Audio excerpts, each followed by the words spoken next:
शुरू करते हैं जोसेफ मोफी की किताब the power of your subconscious mind से, जहां पर ये किताब खास आपके लिए लिखी गई है। जी हाँ, और आपको ये जानकारी देने के लिए कि आपके सबकॉन्शियस दिमाग में इतनी ताकत है जितना आप सोच भी नहीं सकते, और इसकी जादुई ताकत यानी कि मैजिकल पावर से आपको वाकिफ करवाना, आपको बतलाना ही इस किताब का असली मकसद है, ताकि आप इसका भरपूर फायदा उठा सके। तो इस किताब का पहला चैप्टर कहता है कि आपके अंदर एक खजाना मौजूद है। एक 75 साल की विधवा ने हमारे लेखक को खत लिखकर बताया कि वो दोबारा शादी करके घर बसाना चाहती है और खुश रहना चाहती है। तो उसने एग्जैक्टली वही किया जैसा लेखक ने उसको करने को बोला था। वो औरत खुद को बार बार याद दिलाती रहती थी कि वो एक खुशहाल शादीशुदा औरत है और अपने पति से बहुत प्यार करती है। और आखिरी में एक दिन वो एक बड़े फार्मासिस्ट से मिली और उनसे प्यार कर बैठी। रिजल्ट ये रहा कि आज दोनों शादीशुदा है और काफी खुश है। तो कहने का मतलब ये है कि आपके अंदर एक्चुअली में एक पूरी सोने की खान है जो आपका सबकॉन्शियस माइंड है। बस अगर आप इसे कंट्रोल करके अपने फायदे के लिए इस्तेमाल करना सीख जाए तो क्या बात। क्योंकि आप जब किसी टेस्ट से पहले खुद को ये यकीन दिलाते रहते हैं कि आप फेल हो जाएंगे या फिर कोई चीज आपको नहीं मिलेगी, तो एक्चुअली में आप अपने ही दिमाग को ऐसा करने के लिए मजबूर कर रहे होते हैं। आप अपने दिमाग की सुपर पावर को गलत आइडिया दे रहे होते हैं कि आप ये नहीं कर सकते या फिर आप वो नहीं कर सकते। मगर ऐसा कभी मत कीजिए। कभी भी अपने दिमाग में नेगेटिव आइडिया किसी भी सिचुएशन में मत आने दीजिए, बल्कि पूरे जोश के साथ दोहराते रहे, विश्वास रखे और उम्मीद भी। और फिर आप देखेंगे कि आपका सबकॉन्शियस ही आपके सारे सवालों का जवाब बन जाएगा। है ना इंटरेस्टिंग? तो चलिए अब बात करते हैं दूसरे चैप्टर की। इस चैप्टर में आप सीखेंगे कि आपका दिमाग कैसे काम करता है, और इसको समझते हैं इस एग्जाम्पल से। एक बूढ़ी औरत को यकीन हो चला था कि उसकी याददाश्त चली जाएगी, मगर उसने ना अपने दिमाग को यही यकीन दिलाए रखा कि ऐसा कुछ भी नहीं होगा, बल्कि वो डेली सोचती थी कि उसकी याददाश्त तो दिन ब दिन बढ़ती जा रही है। तो हुआ यूं कि अब ये उसका मजबूत विश्वास ही था कि सच में उसके साथ ऐसा ही हुआ। हाँ, वैसे ये समझना जरूरी है कि सबकॉन्शियस और कॉन्शियस लेवल दोनों अलग अलग नहीं है, बल्कि एक ही दिमाग के दो अलग अलग लेवल है। कॉन्शियस माइंड वो है जो सोच विचार करता है, और सबकॉन्शियस माइंड आपकी हर सोच पर विश्वास करके उसे अपना लेता है। जो कुछ भी आप सोचते हैं और करते हैं उस पर सबकॉन्शियस माइंड पूरी तरीके से यकीन करता है। मतलब वो आपसे आर्ग्यूमेंट नहीं करेगा, वो बस एक्सेप्ट कर लेगा। एग्जाम्पल के लिए हिप्नोसिस के पीछे सिर्फ एक वजह यही है कि आपका सबकॉन्शियस माइंड इस पर यकीन करता है, और फिर आपसे जो भी कहा जाता है उसे आपका कॉन्शियस माइंड बिना किसी जिद के, बिना किसी आर्ग्यूमेंट के मानने लग जाता है। फिर आप चाहे सही है या गलत जो भी विचार रखते हैं उसे ये बेहिचक अपनाने लगता है। तो याद रखिए कि आप अपनी कश्ती के खुद ही मालिक है। सारा कंट्रोल आपके अपने हाथों में है। तो सोच समझकर चुने, अच्छा चुने और अपनी खुशियां चुने। इसी के साथ आगे थर्ड चैप्टर में आप जानेंगे आपके सबकॉन्शियस दिमाग के काम करने की जादुई ताकत के बारे में, और इसके लिए ये रियल स्टोरी आपकी काफी मदद करेगी। एक स्कॉच सर्जन डॉक्टर जेम्स एसदिले ने कुछ 400 ऑपरेशन किए। तब तक ना एनेस्थीसिया की खोज नहीं हुई थी जिससे वो अपने पेशेंट्स को बेहोश कर सके। तो सवाल ये है कि आखिर उन्होंने ये कैसे किया? तो इसका जवाब ये है कि अपने मरीजों को मेंटल एनेस्थीसिया देकर। अब ये क्या होता है? ये बड़ी ही इंटरेस्टिंग चीज है। वो उन्हें पूरी तरीके से यकीन दिला देते थे कि ऑपरेशन में ना उन्हें किसी भी तरह का दर्द नहीं होगा और ना ही कोई इन्फेक्शन होगा। उनके ऑपरेशन सफल हुआ करते थे और उनका मोर्टेलिटी रेट यानी कि पेशेंट्स के मरने का रेट भी बहुत ही कम था, सिर्फ 2 या 3% ही। तो अपने मरीजों का ऑपरेशन करने से पहले वो उनके सबकॉन्शियस माइंड को हिप्नोटिक करके उनके कानों में बोलते थे, तुम्हें कुछ नहीं होगा, तुम ठीक हो जाओगे, तुम हेल्दी हो। तो आपका सबकॉन्शियस दिमाग आपका सब कुछ कंट्रोल करता है, आपके खून का बहाव, आपका डाइजेशन और आपके थॉट्स। एक बार अगर आप इसकी ताकत को समझ ले तो इसे अपने फायदे के लिए आप इस्तेमाल कर सकते हैं। जब आप नेगेटिव सोचते हैं तो आपकी डिस्ट्रक्टिव इमोशन होती है जिसे अपने दिमाग से निकालना बहुत जरूरी होता है, वरना आपकी बॉडी में अल्सर, हार्ट प्रॉब्लम, एंजाइटी या मेंटल इलनेस जैसी प्रॉब्लम्स होना शुरू हो जाएगी। अपने दिमाग में उठने वाले हर ख्याल पर गौर करें, क्योंकि वही फिर आपकी एक्शन बनने लगते हैं। क्योंकि जब भी आप सोचते हैं और जो कुछ भी सोचते हैं आपका सबकॉन्शियस माइंड उस पर रिएक्ट करता है। तो जब भी आप सोए उससे पहले मन में एक इरादा करें, एक टारगेट चुने और खुद से ही कहे कि आप उसे पूरा करना चाहते हैं। आप कुछ भी सोच सकते हैं, अपनी अच्छी सेहत, पैसा या फिर लोगों के साथ अपने रिश्ते के बारे में भी। पॉजिटिव विचारों को आने दीजिए और अपने दिमाग को प्रोग्राम करते रहिए, और फिर इसके मिरेकल्स क्या होंगे, क्या चमत्कार होंगे, ये आप सोच भी नहीं सकते। तो चलिए इसी के साथ आगे चौथे और पांचवें चैप्टर की बात करते हैं, जहां पर आप मेंटल हीलिंग के पुराने और नए तरीके के बारे में जानेंगे। तो बात ऐसी है कि 1910 का एक मशहूर किस्सा है। एक आदमी को टंग पैरालिसिस हुआ, यानी कि उसकी जीभ को लकवा मार गया। तो उन दिनों ना इसका कोई भी इलाज नहीं था। वो डॉक्टर के पास गया तो उसने उसकी जबान में एक थर्मामीटर रखकर कहा कि ये बिल्कुल नया इंस्ट्रूमेंट है, एकदम खतरनाक मशीन है, मतलब जिससे ना उसकी जीभ ठीक हो जाएगी। और सच में कुछ ही मिनटों के बाद उसकी जीभ ठीक हो गई थी और वो उसे हिला डुला पा रहा था। तो बहुत से एक्सपेरिमेंट में हिप्नोसिस किए गए लोगों को आसानी से ये यकीन करा दिया जाता है कि उन्हें कोई खास बीमारी है, और फिर वे लोग सच में उसी बीमारी के सिम्टम्स दिखाने लगते हैं, क्योंकि उनका सबकॉन्शियस दिमाग कही हुई बातों पर यकीन कर लेता है। इसमें ना इतनी ताकत होती है कि वे उसी तरीके से एक्ट भी करने लगता है, जो बहुत ही अजीब है मतलब सुनने में, बट आप कभी सोचेंगे ना, एक्चुअली आपके साथ भी यही हो रहा होता है। ये अपोजिट भी काम करता है। जब किसी मरीज के सबकॉन्शियस दिमाग को यकीन दिलाया जाता है कि वो ठीक हो रहा है, तब ऐसा लगता है कि वो कभी बीमारी का शिकार ही नहीं था। तो आपके शरीर पर कोई असर तब तक नहीं होगा जब तक आपका सबकॉन्शियस माइंड ऐसा करने को ना बोले।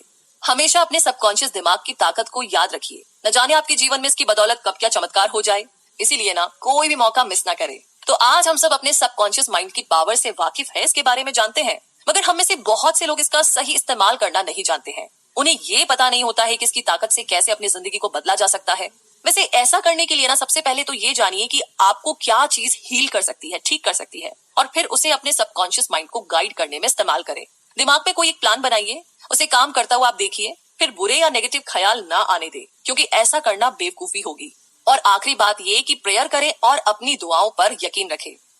इसी के साथ आगे चैप्टर नंबर 6, जहां पर आप जानेंगे मेंटल हीलिंग की प्रैक्टिकल टेक्निक के बारे में। कहने का मतलब ये कि जब गोल्डन गेट ब्रिज बना तो इंजीनियरिंग कंपनी के पास एक प्लान था। इस प्लान में पहली बार स्ट्रेस और स्ट्रेंथ की बात कही गई थी। जो ब्रिज पर पड़ सकता था, तब उन्होंने एक मजबूत और पूरी तरह से आइडियल ब्रिज के बारे में सोचा और उसे प्रैक्टिकली टेस्ट भी किया गया। ये सारे स्टेप्स ऑर्डर में किए गए और कोई भी स्टेप पहले या बाद में नहीं अपनाया गया, वरना ब्रिज पूरी तरह से नाकामयाब रहता।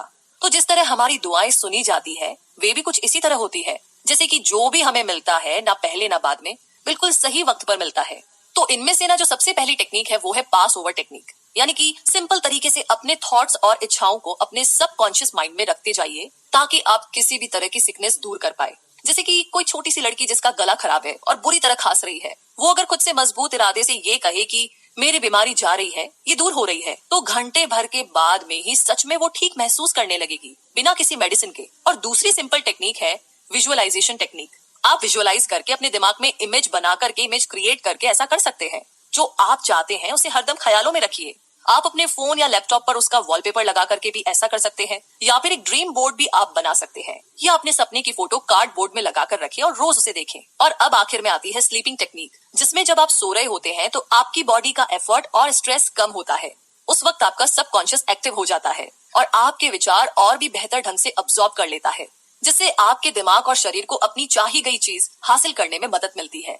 इसीलिए ऑटो सजेशन और विजुअलाइज के लिए सोने से बिल्कुल पहले का टाइम सबसे बढ़िया रहता है। तो अब आगे बात करते हैं 7वें चैप्टर की, जो कहता है कि सबकॉन्शियस दिमाग की आदत लाइफ वर्ड है। कहने का मतलब ये है कि लेखक रॉबर्ट लुइस स्टीवनसन हर रात सोने से पहले कुछ करते थे। वो सोने से पहले अपने सबकॉन्शियस माइंड को उन सारी कहानियों से भर देते थे जो कि उन्हें लिखनी होती थी, और इस तरीके से वो कहते हैं कि उनके सबकॉन्शियस माइंड की डीप पावर उन्हें एक बढ़िया कहानी पूरी तरीके से तैयार करके देती है, जिसे बाद में वो लिख लेते थे। तो उनकी इस बात से पता चलता है कि हमारी सबकॉन्शियस ताकत कितनी ज्यादा जबरदस्त होती है। ज्यादातर बच्चे हेल्दी और स्ट्रॉन्ग पैदा होते हैं, ये बहुत ही कॉमन सी बात है, मगर बीमार पड़ना और कमजोर होना नॉर्मल नहीं है, क्योंकि ये लाइफ स्ट्रीम के खिलाफ है। सेल्फ प्रिजर्वेशन हम इंसानों की सबसे स्ट्रॉन्ग इंस्टिक्ट होती है। मतलब ये कि फ्रेडरिक एलियंस एंड्रयूस एक ऐसा लड़का था जिसे पोटस की बीमारी थी, जिसे स्पाइन का ट्यूबरक्लोसिस भी कहा जाता है।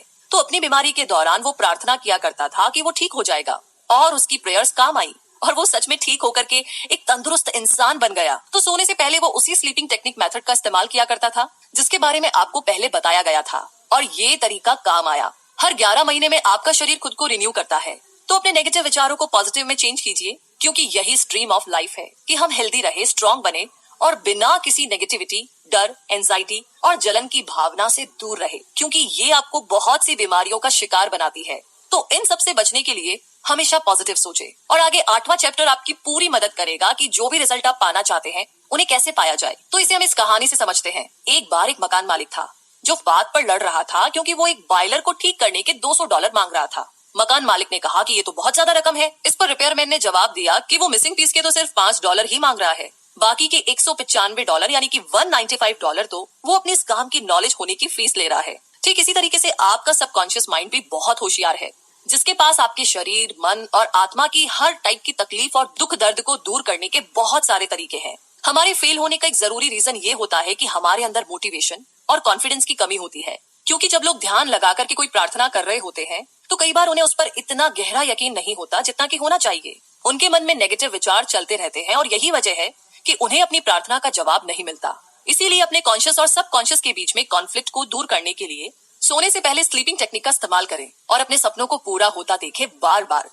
और अब आगे बात करते हैं चैप्टर नंबर 9 और 10 की, जहां पर आप जानेंगे कि अपने सबकॉन्शियस की पावर को पैसे और अपने अमीर होने के लिए कैसे इस्तेमाल करें। तो यहाँ पर लेखक का एक दोस्त सालाना $75,000 कमाता है, यानी लगभग 55 लाख रुपए। तो वो एक बार दुनिया घूमने के लिए 9 महीने की लंबी छुट्टी लेकर एक क्रूज पर गया। उसने खूब पैसे उड़ाए, मजे किए, और जब वो वापस काम पर लौटा तो उसने कुछ महसूस किया कि उसके कई साथी जो कि उससे बिजनेस के बारे में ज्यादा जानते थे और इवन बेहतर काम कर सकते थे, लेकिन वो सारे उससे छोटी पोजीशन में ही रह गए थे, और इतना ही नहीं, कम सैलरी भी लेते थे। अब ऐसा क्यों था? क्योंकि उन सबको ना तो अपने सबकॉन्शियस की पावर के बारे में कोई नॉलेज थी और ना ही कोई इंटरेस्ट, और इसीलिए उनके कोई बड़े सपने भी नहीं थे। तो ऐसे लोग एक तरह से क्रिएटिविटी से भी कोसों दूर रहते हैं। सच तो ये है कि कोई भी रातों रात अमीर नहीं बनता, सिर्फ सोचने भर से। इसके लिए आपको सबकॉन्शियस माइंड में कुछ नए आइडियाज सोचने होंगे, इसे मोटिवेट करना पड़ेगा, तभी तो ये आपको अमीर बनने में आपकी मदद कर पाएगा। इसे हमेशा मोटिवेशन देते रहिए कि आप अमीर हैं, आप प्रॉफिट कमा रहे हैं, और आपका सबकॉन्शियस जो नए थॉट्स आपको देगा उन पर काम करना शुरू कर दीजिए। जो भी आप कहे उस पर पूरी तरीके से यकीन कीजिए, क्योंकि आपका सबकॉन्शियस तभी उन आइडियाज को एक्सेप्ट करेगा जब आप अपने कॉन्शियस माइंड में भी उन्हें एक्सेप्ट करेंगे। अगर आपको ज्यादा पैसा कमाने की चाहत नहीं है तो फेल होने की राह में यही पहला कदम होगा। सबसे पहले तो ये विचार दिलो दिमाग से निकाल दीजिए कि पैसा सब बुराइयों की जड़ है, क्योंकि जब आप इसे बुराई मानकर नफरत ही करेंगे तो भला इसे कैसे अपनी तरफ अट्रैक्ट कर सकते हैं। पैसे से नफरत करेंगे तो आपके हाथ में कुछ नहीं लगने वाला। इसके बदले पैसे को अपना सबसे बड़ा दोस्त समझकर इसे प्यार करें, अपने अमीर होने पर यकीन रखें। जो लोग पैसे की बुराई करते हैं अक्सर वही किसी न किसी फाइनेंशियल परेशानी से गुजर रहे होते हैं। जो ऐसा सोचता है कि उसके दोस्त जब उससे ज्यादा कमाते हैं और आगे निकल चुके होते हैं तो ऐसे लोग जल भुन करके खाक हो जाते हैं। उनका दिमाग ना नेगेटिव विचारों से भर जाता है। जिस चीज के लिए वो प्रे कर रहे होते हैं अब उसी को कोस रहे होते हैं। तो पैसे की ताकत बड़ी है, मगर इसे भगवान ना बनाए। पैसा तो बस सफल होने की एक निशानी है, लेकिन असली खजाना तो आपके दिमाग में छुपा है, जो आपके विचार है, आपके थॉट्स है, और इसीलिए पैसे की कभी भी बुराई ना करें। आगे चैप्टर नंबर 11 और 12 में आप जानेंगे कि आपका सबकॉन्शियस माइंड आपकी सफलता का साथी है। और अब जानिए कि साइंटिस्ट किस तरीके से इसका इस्तेमाल करते हैं। तो सफल होने के लिए 3 खास स्टेप्स है। पहला स्टेप, अपने पसंद की चीजें कीजिए जिनसे आपको खुशी मिलती है। अगर आपको पता नहीं है वो क्या है तो उसे जानने के लिए पूरे दिल से प्रार्थना कीजिए। दूसरा स्टेप, किसी एक खास चीज में महारत हासिल करें जो आपको पसंद हो, उसके बारे में ज्यादा से ज्यादा जानकारी रखें। जैसे कि मान लीजिए आपको डेंटिस्ट का काम पसंद है तो इसकी किसी खास ब्रांच में स्पेशलिस्ट बन जाइए, जैसे कि एंडोडोंटिक्स या फिर ओरल सर्जरी या किसी और चीज में। तीसरा स्टेप है कि जो भी आपको पसंद हो वो सिर्फ आप तक ना सीमित रहे, सिर्फ आप ही नहीं बल्कि बाकी लोगों के लिए भी ये काम आए। अपनी पसंद से दूसरों का भी भला करे तो बेहतर होगा। इन सब स्टेप्स को अपनाते समय अपने सबकॉन्शियस की पावर को कभी ना भूले। बहुत से साइंटिस्ट इस बात को जानते और मानते थे। एडिसन, मार्कोनी, आइंस्टाइन और भी बहुत सारे साइंटिस्ट अपने सबकॉन्शियस की आवाज को सुनते थे और इसका उन्हें बहुत फायदा भी हुआ। बहुत ही कामयाब इलेक्ट्रिकल साइंटिस्ट टेस्ला को जब भी कोई आइडिया आता था तो अपने ख्यालों में ही उसका इन्वेंशन कर लेते थे, और वो जानते थे कि अपने सबकॉन्शियस का इस्तेमाल करके वो जो भी चाहे वो बना सकते हैं। उनका दिमाग उस पॉइंट पर पहुंच चुका था कि किसी भी डिजाइन के इन्वेंशन होने से पहले ही उनके दिमाग को उस डिजाइन का डिफेक्ट भी नजर आ जाता था। इसीलिए इन्वेंट करने से पहले ही वो डिजाइन इस तरीके से बनाते थे कि उसमें कोई डिफेक्ट ही ना रहे, जिससे उनका पैसा और वक्त बर्बाद होने से बच जाता था। और अब आगे बात करते हैं चैप्टर नंबर 13वें, 14वें और 15वें के बारे में, जहां पर आप जानेंगे आपके सबकॉन्शियस और नींद, मैरिटल प्रॉब्लम्स और खुशियों के बारे में। मतलब ये कि एक ऐसी टेक्निक है जिसे मैं पर्सनली तब फॉलो करती हूँ जब अगले दिन मुझे कोई काम होता है और मुझे ना मन में डर रहता है कि मैं टाइम पर उठ नहीं पाऊंगी। तो मैं दिमाग में सोचती रहती हूँ और खुद को यकीन दिलाती हूँ मैं सुबह टाइम पर उठ जाऊंगी और वो जो काम है उसे पूरा भी कर लूंगी और सब कुछ एकदम ठीक ठाक हो जाएगा। तो इस तरीके से मैं सोचती रहती हूँ जब तक मेरे सबकॉन्शियस माइंड में ये बात पूरी तरह से बैठ नहीं जाती, और फिर दूसरे दिन मैं एकदम टाइम पर उठ जाती हूँ, बल्कि मैं कहूंगी कि मैं 10 या 15 मिनट पहले ही उठ जाती हूँ। और ये टेक्निक ना आज तक फेल नहीं हुई है, एक बार भी नहीं। ये बहुत ही सिंपल टेक्निक है और पता है कमाल की बात क्या है, इसके लिए ना आपको अलार्म क्लॉक भी नहीं चाहिए। हालांकि मैं फिर भी अलार्म सेट करके रखती हूँ सेफ इन साइड, लेकिन मेरा सबकॉन्शियस माइंड मुझे इस बात में कभी भी धोखा नहीं देता। हमेशा अलार्म बजने से पहले उठ जाती हूँ, जिससे पता चलता है कि सबकॉन्शियस माइंड में कितनी ज्यादा पावर है। गाइडेंस का मतलब हमेशा किसी चीज से या पैसे की मदद से नहीं होता। आप जागे हुए हो तभी आपको गाइडेंस मिल सकती है। कई बार आपके सपने भी आपको गाइडेंस देते हैं। अपने सबकॉन्शियस की पावर को कभी भी अनदेखा ना करें। इससे ना सिर्फ आपकी हेल्थ पर बुरा असर पड़ सकता है, बल्कि आपकी शादीशुदा जिंदगी पर भी। किसी के साथ जिंदगी भर का सफर निभाने के लिए आपका रिश्ता स्पिरिचुअल होना भी जरूरी है। जब आप किसी से प्यार किए बगैर सिर्फ पैसा, पोजीशन या फिर अपने ईगो के लिए शादी करते हैं तो ऐसा रिश्ता ना कभी भी सच्चा नहीं होता। ऐसे रिश्ते लंबे टाइम तक नहीं टिक पाते, क्योंकि शादी का बंधन किसी भी चीज से ज्यादा स्पिरिचुअल होना चाहिए, जहां दोनों पार्टनर के दिल एक साथ धड़कते हो, जहां वो एक होकर जिंदगी के सफर में कदम रख सके। वैसे आजकल लोगों का मानना है कि शादी हर प्रॉब्लम का जवाब है, लेकिन एक्चुअली में ऐसा नहीं है। किसी को अपनाने से पहले आपको इसके लिए पूरी तरह तैयार होना पड़ेगा। अगर आप ही खुश नहीं है तो अपने पार्टनर को आप कैसे खुश रख पाएंगे? अपने पार्टनर से ये उम्मीद मत कीजिए कि वो आपको हर खुशी देगा। खुद को खुश रखना आपकी अपनी जिम्मेदारी है, ना कि किसी और की। अपने सबकॉन्शियस को यकीन दिलाइए कि आप अधूरे नहीं हैं, अपने आप में पूरे हैं, परफेक्ट है। तभी तो आप किसी और से प्यार कर पाएंगे और शादी की जिम्मेदारी उठा पाएंगे। अपनी शादीशुदा जिंदगी में गलतियों को दोहराना एक बहुत ही बड़ी निशानी है कि आपके मन में नेगेटिव विचार भरे हुए हैं। आपका सबकॉन्शियस माइंड भी इन्हीं नेगेटिव विचारों को अपना रहा है। अगर गलती हो गई है तो उसे स्वीकार करके आगे बढ़ जाए, उसे ना पकड़ कर मत बैठिए। मतलब कई लोग तो महीनों सालों तक एकदम दिल पर बोझा लिए बैठे रहते हैं, इसने मुझे ऐसा कहा वैसा कहा। अपने साथी और अपनी शादी में यकीन रखिए ताकि आपका सबकॉन्शियस भी यही माने। हमेशा एक बात याद रखिए कि शादीशुदा जिंदगी में परेशानियां आना बहुत ही कॉमन बात है और इसके लिए एक्सपर्ट की सलाह लेने में कोई बुराई नहीं है। अपने रिश्तेदारों के पास जाने से पहले उस इंसान के पास जाइए जो इसका आपको दांत में दर्द होता है तो क्या आप इंजीनियर के पास जाते हैं क्या? नहीं, बताइए जाते हैं क्या? नहीं ना। तो आपकी शादी भी आपके दांत के दर्द से कम जरूरी मसला नहीं है। जब भी कोई परेशानी आए तो अपने रिश्ते को बचाने के लिए एक्सपर्ट की राय लीजिए। अपने पार्टनर और एक्सपर्ट के अलावा किसी भी तीसरे के साथ कभी भी अपनी मैरिटल प्रॉब्लम को डिस्कस ना करें। आपकी खुशियां सिर्फ आपके हाथ में है। अगर आप यही सोचते रहेंगे कि आपकी शादी तो टूटने की कगार पर है तो जानते हैं क्या होगा? एक दिन ना ये सच में टूट सकता है। कोई नहीं बचा सकता, भगवान भी नहीं। क्योंकि आप ऐसा सोचते हैं तो आपके सबकॉन्शियस को भी यही यकीन होने लगता है। जब आप खुशियों की जगह नेगेटिव सोचेंगे तो खुशियां कहां से पाएंगे? अब सवाल ये है कि खुशियां कैसे चुनी जाए। तो इसके लिए आपको रोज सुबह उठकर खुद से यही दोहराना है कि आपकी जिंदगी बहुत ही खूबसूरत है और बहुत ही बेहतरीन है। जो भी होगा एकदम बढ़िया होगा और आप हमेशा खुश रहेंगे। अब आगे बात करते हैं चैप्टर नंबर 16, 17, 18 और 19 के बारे में, जहां आपका सबकॉन्शियस माइंड और इंसानी रिश्ते, माफ करना, मेंटल ब्लॉक्स और डर के बारे में आप जानेंगे। तो यहाँ पर ऑस्ट्रेलिया के सिगमंड फ्रॉइड, जो कि साइको एनालिसिस के फाउंडर है, वो कहते हैं कि जब भी किसी को अंदर से प्यार नहीं होता ना तो उसकी आत्मा धीरे धीरे करके मर जाती है। यही बात गुडविल, रिस्पेक्ट और अंडरस्टैंडिंग के साथ भी है, क्योंकि जब आप दिल में नफरत पालते हैं तो अपनी आत्मा और दिमाग को किसी कैदी की तरह हमेशा के लिए बांध लेते हैं। जितना हो सके सबका भला सोचिए और कोशिश कीजिए कि किसी को भी नुकसान ना पहुंचे। नफरत करने वाले इंसान का हाल वही है जो कि जहर पीता है और सोचता है कि उसे कुछ नहीं होगा। ये ना एकदम पागलपन है ना? तो आप क्यों दूसरों को धोखा देते हैं, हर्ट करते हैं, उन्हें दुख देते हैं, जब आपको पता है कि ऐसा करने से आपके दिमाग में भी जहर भर जाएगा, आपका खुद का नुकसान होगा। लोगों को रिस्पेक्ट दीजिए और उनसे हमेशा अच्छे से पेश आइए। जैसा आप खुद के लिए चाहते हैं वैसा व्यवहार दूसरों से कीजिए। आप दूसरों के बारे में क्या सोचते हैं ये सिर्फ आपके हाथ में है, औरों के हाथ में नहीं। अब आप कहेंगे कि और हमें कोई बेवजह तंग कर रहा है तो क्या? तो जब आपको कोई तंग करने की कोशिश करता है तो ये आपके हाथ में है कि आप क्या रिएक्शन देंगे, कैसे रिएक्ट करेंगे। दूसरों की हरकतों से आप क्या महसूस करते हैं ये भी सिर्फ आपके हाथ में है। अब आप चाहे तो उस बात से चिढ़ करके, गुस्सा होकर के पूरा दिन खराब कर लीजिए, घर में सबका मूड खराब कर दीजिए, या फिर उनकी बातों को इग्नोर करना सीख जाइए, उन्हें माफ करना सीख जाइए। एक्चुअली में ये ज्यादा बेस्ट है, क्योंकि लोगों को माफ करना दिमाग के लिए नेगेटिव विचारों के अगेंस्ट एक एंटीडोट की तरह काम करता है। जब आप लोगों को माफ करते हैं तो आपकी आत्मा एक शांति और सुकून से भर जाती है और एक तरह से लोगों को माफ करके आप लाइफ को पे बैक भी करते हैं, क्योंकि जिंदगी हमेशा आपको मौके देती है। जब कभी गलती से आपकी उंगली कट जाती है या पैर पर चोट लग जाती है तो आपका सबकॉन्शियस भी कुछ इसी तरीके से आपको माफ करता है। कोई बात नहीं यार, हो गया जो हो गया, और फिर वो उस चोट को हील करता है, यानी कि उसे ठीक करता है। तो एक आदमी था जो दिन रात इतनी मेहनत करता था कि एक दिन उसे हार्ट प्रॉब्लम हो गई। उस आदमी ने अपने बच्चों के साथ कभी मुश्किल से ही टाइम बिताया था। तो हमारे लेखक ने उससे बात की और उसने उस आदमी को समझाया कि उसके ऐसा करने की वजह यही है कि उसे अपने बच्चों को वक्त ना देने का दुख अंदर ही अंदर खाए जा रहा था और दिन रात कड़ी मेहनत करके वो एक तरह से खुद को सजा दे रहा था। उसे खुद को माफ करना सीखना होगा, तभी तो वो खुश रह पाएगा। हम इंसान ना आदत से बहुत लाचार होते हैं।